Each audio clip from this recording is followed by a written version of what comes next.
That's the subject of tonight's Waters Words. There's a big problem in America that we want to address tonight.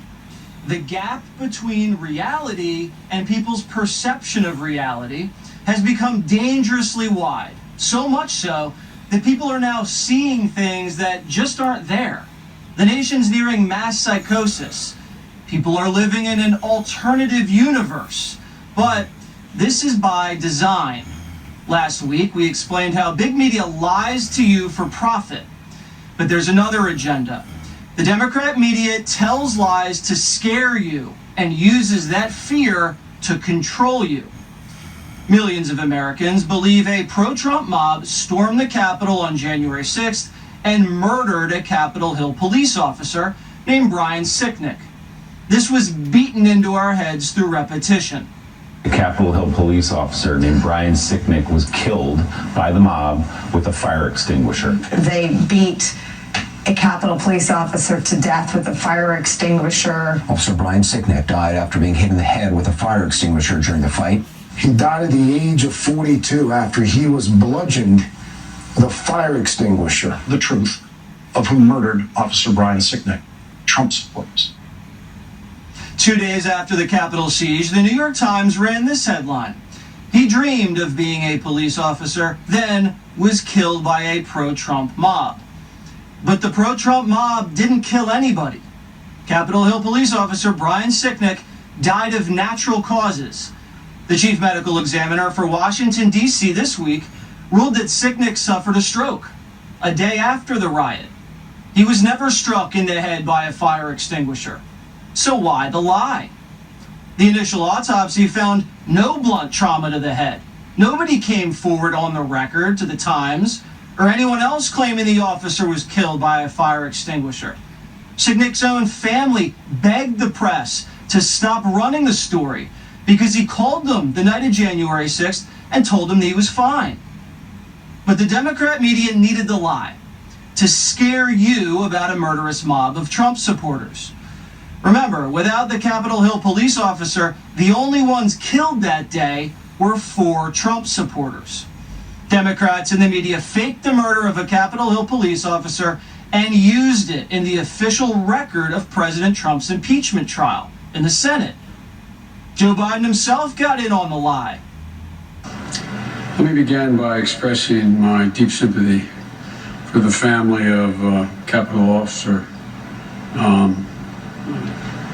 Sicknick, who has died in the line of duty. The people responsible should be held accountable. We all recall what happened afterwards. Washington, D.C. became a militarized zone. Trump was impeached. Corporate America aligned with the Democrats, and a social media dragnet cracked down on free speech across America. Now, I'm not excusing what happened on January 6th, but the Democrats and the media hung a murder on the Republican Party.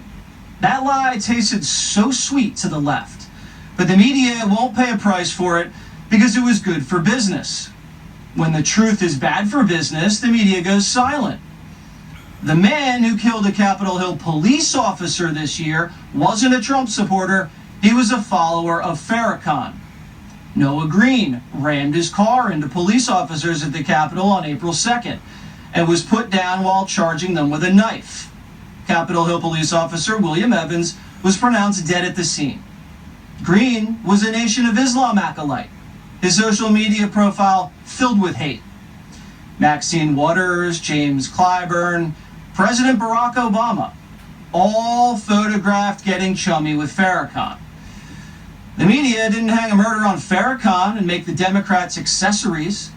The media humanized the killer with soft profiles about his personal struggles, did no digging into Farrakhan, and the Nation of Islam, a designated hate group, still stands tall on Twitter while President Trump is banned. This brings us to the issue of racism, a concept that has become so disfigured that if you turn on the TV, it's like we're living in the pre-Civil War South. Policing in this country is rooted deeply in racist presuppositions. In certain parts of the country, modern policing has direct lineage to the slave patrols. There is no one way to be black in America.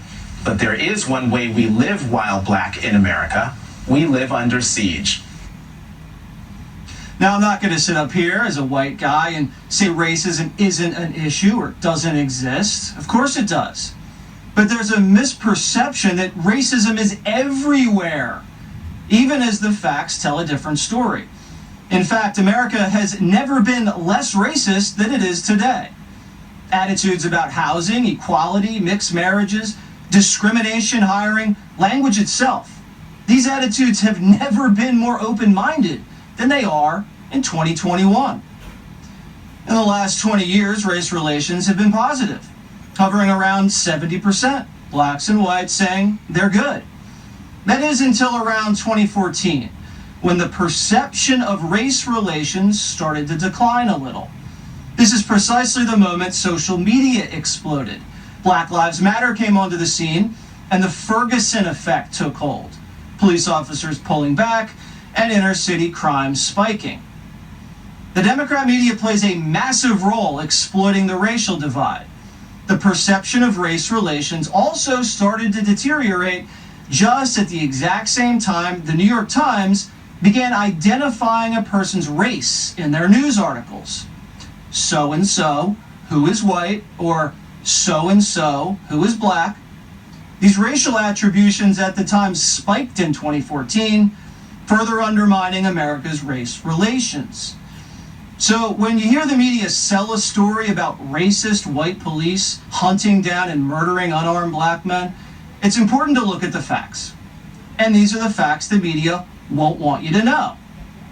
Last year, there were 50 million interactions between police and suspects, and 10 million arrests last year. Now, out of all of that, 18 unarmed black Americans were fatally shot by police, and 24 unarmed white Americans.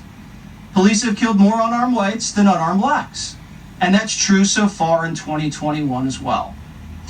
An unarmed black American who a police officer makes contact with has a 0.000036% chance of being fatally shot. A study by the Manhattan Institute shows a majority of black Americans and white liberals believe young black men are more likely to be shot dead by police than die in a traffic accident. And that couldn't be further from the truth. They're much more likely to die in a traffic accident. So, how did our perception of reality get so off base? Because the media uses racism to sell fear. A scared population can be controlled. The more the Democrat media can make black Americans fear whites, police, and Republicans, the more likely it is for black Americans to vote Democrat. And when police, Republicans, and white Americans are constantly being called racist for no reason whatsoever, that's scary. Nobody wants to be called racist. It's the worst thing you can be called in America. That freezes you with fear. You shut your mouth and you give in. That's how the Democrats divide and conquer. Make blacks afraid of whites and make whites afraid of being called racist. And the media tells black Americans that Joe Biden is their savior, and anybody who opposes Joe Biden is a racist. But the biggest lie the media told about Joe Biden was that he's a moderate. Biden is who he is. He is a doddering, moderate senator from the state of Delaware. I think that Biden himself is moderate enough. There is often a disconnect between Biden's moderate approach and the more progressive wing of the party. Despite President Biden's moderate tone there, it's going to be an all-out war. Nothing to fear at all about Biden, the quiet, moderate unifier. Has there ever been a more striking disconnect between a politician's brand and his actions? President Biden has shattered spending records, proposed the biggest tax hike in decades, totally opened the border, attacked pipelines and fracking. He's forcing biological boys into girls' sports, calling America racist, and now flirting with reparations and nuking the filibuster. But the media doesn't cover Joe that way. They just say Biden is to the right of the squad, even though everybody's to the right of the squad. Being a little right of the squad doesn't make you moderate, it just makes you a little less crazy. It's difficult for casual news viewers to see Biden clearly when the media romanticizes his mediocrity. 59% of Biden's coverage so far has been positive. A stark contrast to the coverage of Trump's first 100 days, which was 89% negative. Powerful corporate media is branding Biden as a popular moderate.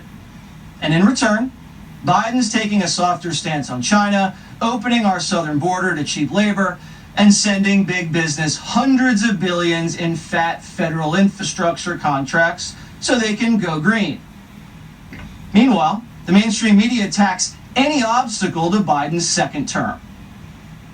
Despite a ballooning crisis in his state, Florida Governor Ron DeSantis has consistently downplayed the coronavirus. And while the governor buried his head in the sand, residents throughout the state took to the beaches to celebrate the holiday weekend. You can see that people are shoulder to shoulder. They are not social distancing. I'm upset with the government, with Governor DeSantis for not waiting until after spring break, not wait to start opening it up.